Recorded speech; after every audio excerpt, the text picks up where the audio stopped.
She make it clap, clap, clap. She make it clap, clap, clap. The same curve. I always run over that. Hey guys, welcome back to the channel. Today you're going to notice this is going to be a little bit of a different type of video. Today I actually wanted to talk about Chantal, and I actually wanted to go into a little more of a deep dive of the type of performance pathology that I kind of see going on here. There's a complete failure of this new era that I'm calling it, of her post remonetization period. Right, so grab a snack because Chantalverse is fully off the rails again. So Chantal finally got her YouTube monetization back, which you'd think would be the ultimate motivation to stay on track.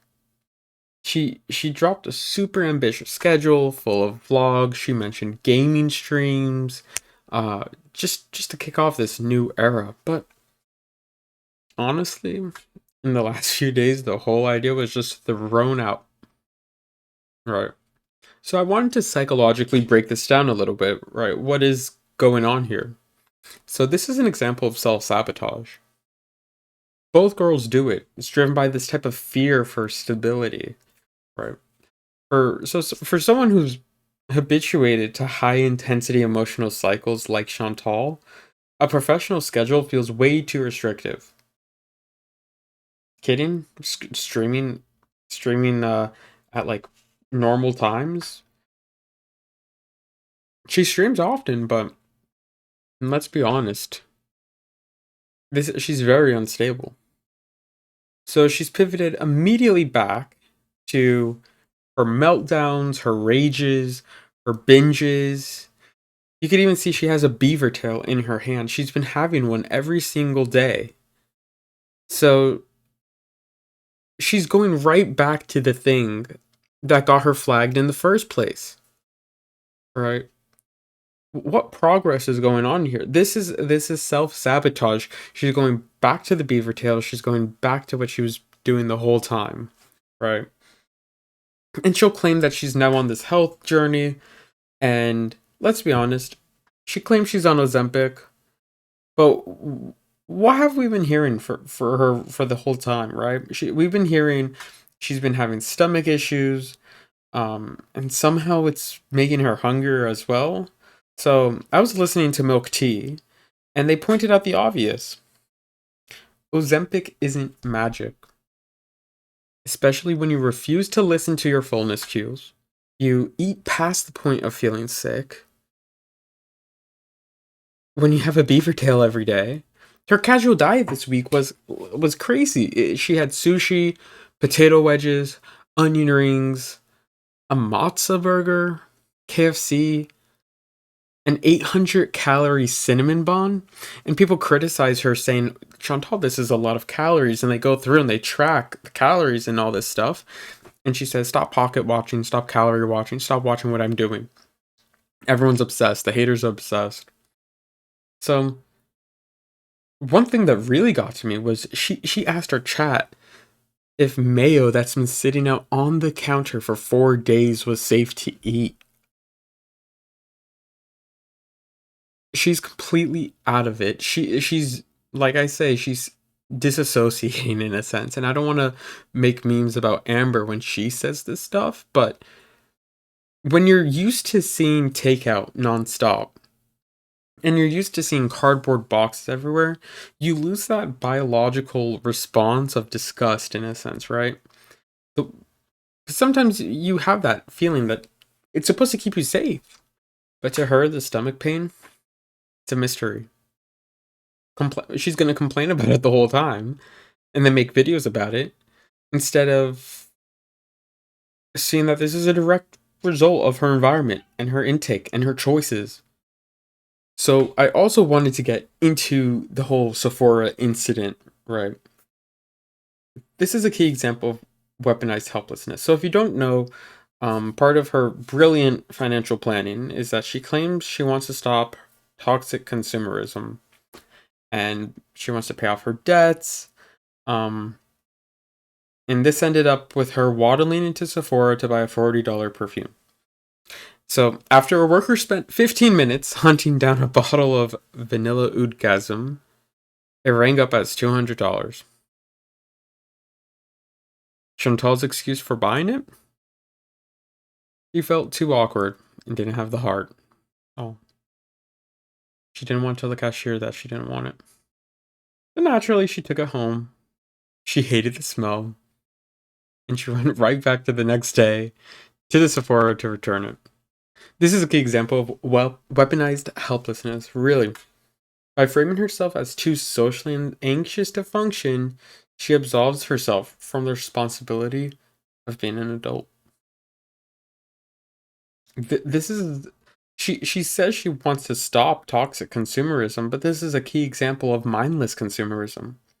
She spends hours returning her perfume, but won't take a real step to fixing her financial mess, to fixing her diet, to fixing her life in general. Makes you think. Now, I also wanted to cover some of the transactional identity and drama that's been going on with her. So this was kind of like the main event about the whole stream that she had going on was this drama. So her husband Salah was a few hours late for texting her Eid Mubarak because he was allegedly with family. So Chantal didn't get upset. No. So how are you using your phone now then? Like just hi. Someone was knocking at my neighbor's door and she was so scared. It makes no sense to me. Sorry. It doesn't make any sense and you're not blocked. So anyways, just like you don't have time to acknowledge my message, but you have time to come on here and try to explain yourself to the public. Like that's just another red flag for me. Sorry, but I don't believe you, Salah. I don't believe you. In Chantal style, she went full scorched earth. So she dumped him live. She ripped her hijab off. She went on a massive rant about feeling inferior and judged by the toxic Muslim community. I'm turned off of Muslim community. I'm turned off of Eid. I'm turned off of everything right now. Like, I'm just going to be honest about my feelings. You can still be Muslim without hijab. You know, like, there's a lot of Muslims who don't have hijab. But, like, honestly, I'm just tired of, like, the Muslim community. And I'm tired of feeling, like, inferior. You know? Like, I feel so inferior. I've never felt so inferior, like, as part of a religious group. First of all, hey, Scrape, my journey with God should not matter to anyone else. The hell? And I was watching other reaction channels like Charlie Gold, for example, and she absolutely dragged her for this, right? Pointing out that the whole religious identity that she has is just transactional. Psychologically, she's going through some type of identity crisis where her faith only exists as long as she's getting attention from Salah. When the attention stops, the identity's uninstalled, you could say. So this is a two-way transactional thing, right? Chantal is getting attention from Salah. She gets to fulfill this character of being a Muslim and being this faithful woman, and Salah in return is getting money. She doesn't want to say. But then 12 hours after the anti-religion rage stream that she had, she was back online with the hijab right back on her head. She walked everything back. She blamed on paranoia, impulsivity, and apparently Salah video called her to prove his phone charger was actually broken, and poof, she's a pious married woman once again. It's exhausting. It's exhausting to watch her treat religion like some type of costume she could just rip off and toss aside the moment she gets mad at Salah. And then the moment she wants him back for attention, she puts the hijab right back on. It's ridiculous. Now, I also wanted to think. This remonetization trap that she's in it's a trap. The tragedy of Chantal returning to monetization is that she's now financially incentivized to stay in a state of crisis. The boring health vlogs don't generate the same revenue as these full-on meltdowns generate.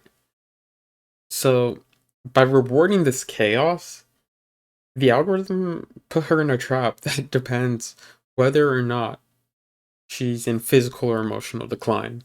And she traded her long-term health for some short-term digital relevance, but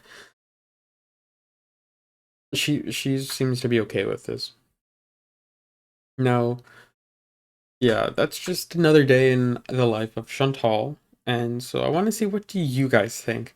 Is this new era we are promised? Is this coming to fruition? Is this just a cycle coming faster? Because it feels like she's breaking up and getting back with him much quicker than normal. All right, let me know your thoughts in the comments. Before I go, I want to give a massive thanks to all the members and donors. Your support really what keeps this channel running, and I appreciate you guys being part of this community. So thank you guys for watching, and I'll see you in the next one. Bye.